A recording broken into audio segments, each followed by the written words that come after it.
Welcome to your latest Nottingham Forest news. Coming up on today's episode, Nketiah edges ever closer to joining Forest. Worrall undertakes a medical at Burnley. Moreno has his medical at Nottingham Forest. And Omar Richards leaves on loan.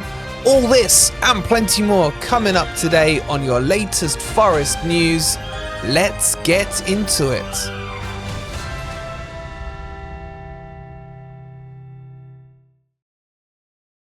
Good morning, good evening, or good night. I hope you guys are doing well, and welcome to your latest Forest news as we got more striker updates. This is starting to drag out. If you're enjoying the content, please don't forget to hit the like button. Subscribe to Forest Fan TV if you're new. Have your notifications on because things are moving fast right now. And make sure you check out Football Prizes' latest one, and that's the double signed framed Murillo and Bollywood shirt. You can have that hanging and make me look really jealous with my single one here.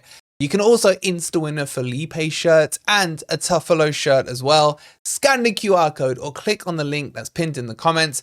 And if you're in the Nottinghamshire area, don't forget I'm on Nots TV tonight at 8 PM. And of course with me, you know it was going to get a little heated. So check it out if you are there. Okay, let's jump into the news and let's give you the update on Eddie and what's going on with him. So we told you yesterday, Arsenal rejected the bid for Forest, which was about 21 plus 4. And they wanted more so 30. We also told you there was reports coming out saying Nketiah is on 120k and doesn't want to take a pay cut. That has not put Forest off. In fact, this one sounds like it's getting very, very close. There's been a fresh tweet come out from Ornstein earlier on today saying, exclusive, they're all exclusives apparently. Forest close to agreeing a fee with Arsenal for Eddie Nketiah. Forest are progressing talks over his personal terms, top striker candidate. Negotiations continue after 25 million offer rejected. Arsenal want to move towards 30 to 35 million. So, what's he telling us there?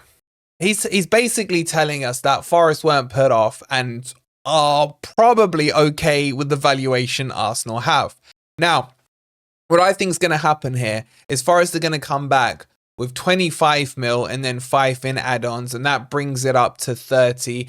Probably offer like a 10% sell-on clause, make the 5 million in add-ons quite easily achievable targets. Maybe they'll say like he needs to score 10 goals. Oh wait, that would be over 50% of his total career goals. So that probably wouldn't be that achievable. Anyway, so that's one side of it. The other side is obviously his wages. If it is true and he is on the reported 120k, then it seems that hasn't put Forest off too much either. And they're looking to negotiate. As I said yesterday, if a player thinks they are, worth that, fine. But if they feel that they can't go to a smaller club and then produce on their pitch and show their worth on their pitch, then how much does he really back himself? And is he just in it for the money? Let me say straight, I don't think he's going to be a flop. I'm not talking a Che Adams level here flop. I just don't like the deal itself. 30 million for a 25-year-old who hasn't cut it at Arsenal, can't cut it without their strikers missing either, demanding huge wages, especially in comparison to what we have at the club. That's my big gripe with it. That's the key thing. Now, in terms of Gimenez, there's talks that a second bid has gone in for about 1 million more than we first put in. So it feels like Forest are playing both sides here, which I'm fine with. I'm like, come on, play this side more than this side, man. And still Gimenez is not that keen on it. And the talks are that Feyenoord are wanting Forest to go higher still. And what Forest are trying to do is just like poke at the door, man. Try and get the door open just a little crack so they can get Feyenoord towards that fee where they can start in that negotiation realm. And what I mean by that, if they've got him at 30 mil, for example, and Forest are coming in at 24 mil to start with, then they come in, they say no, they come in at 25 and they say a flat out no. Forest trying to get to that figure where they're like, okay, if you up it by 2 million, we'll agree. And then Forest can say, okay, let's split the difference and we'll up it by 1 million. That's kind of where it is. But I still think the second stumbling block, even if they get past that, is his reluctance to join Forest because of what we told you about him being worried about relegation battle and not getting the Champions League football. So at the moment, it's looking like it's going to be Nketiah. I'm making my peace with it. I am. I'm not going to kick off. I'm just going to say what I've said. So that's the update on the strikers. Let's move on and tell you about some departures. All right, so let's talk about Captain Joe Worrall, who's on his way to Burnley as he is up there doing a medical. And as I mentioned yesterday, this is the right move for him. Top end of the championship, Burnley will probably bounce back and he will benefit there. He will sort their defense out. That's his level for me, top end of the championship. Now, in terms of fees and what wages they're offering him, there's no real details on this story yet. What we do know is that Forest had him valued from about 4 to 6 million. That's when negotiations were going on with Sheffield United earlier in the window. What I would assume is that that may move slightly. Maybe the window opens from about 3 to 5. That's roughly where I think this one will end up. The other important benefit, as we know, is obviously homegrown, academy, etc. And of course, that his wages come off the books as well for Forest. So it will free up a lot of things. And from his perspective, he gets to get back into regular football and showcase his talent at the right level for him. So this one looks like, as long as the medical goes through, it will be complete. And I'm actually happy for him. Look, he's definitely not a Premier League player in my opinion, but you cannot forget what he's done for the club and how he led us back to promotion. So I wish him every success if he does join Burnley, and hopefully for his sake, they can get promoted. How are you feeling about Worrall going? Do you think this is the right move for him or not? Let me know in the comments down below. So with one medical going that way, another medical comes in this way in Alex Moreno, and it's expected that his medical has been or is being undertaken today as the final bits and pieces gets put together for his move from Villa to Forest on loan.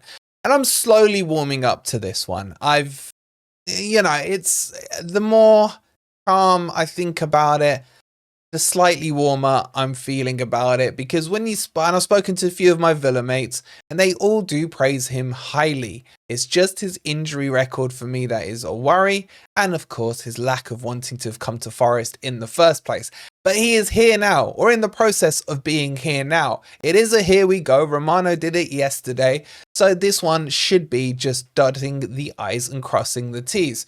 And when he comes in, he should as well be able to play if Nuno so sees fit against Southampton, because he'll be registered, of course, by 12 PM on Friday. So I won't be surprised if this is announced today or latest tomorrow officially by the club, but I don't see anything that's going to stop this deal going through. And then Nuno will have to figure out, well, one, they need to tell us is Einar fit or not, because we saw him coming off the pitch. And if Einar's fit, is he switching him across to the right, Moreno on the left and dropping Nico Williams, or is he just completely going to drop Einar? That's going to be an interesting question. What we do know, and what I forgot to mention to you yesterday, is that Omar Richards has gone as well. And that was obviously a 1 out, 1 in kind of situation. He's gone to our second sister club, not Olympiacos. He gets to try a different country out now. And it just seems that no manager that he's been under at Forest seems to fancy giving him a crack in the Premier League. And I'll trust Nuno on this one. Look, at the end of the day, he has way more managerial experience than I do at the top level. We're just going to have to trust him. Whether or not I can do that on Nketiah, I'm still not convinced. But we will see when that goes through. We will let you know. So we'll keep you posted throughout the evening as things move along rapidly at Forest. So if you haven't already, hit that like button. Subscribe if you are new to Forest Fan TV. Go check out the football prizes one on the website, the double framed one. And check me out at 8 PM on Nots TV if you're around. We'll see you then. Come on, you Reds.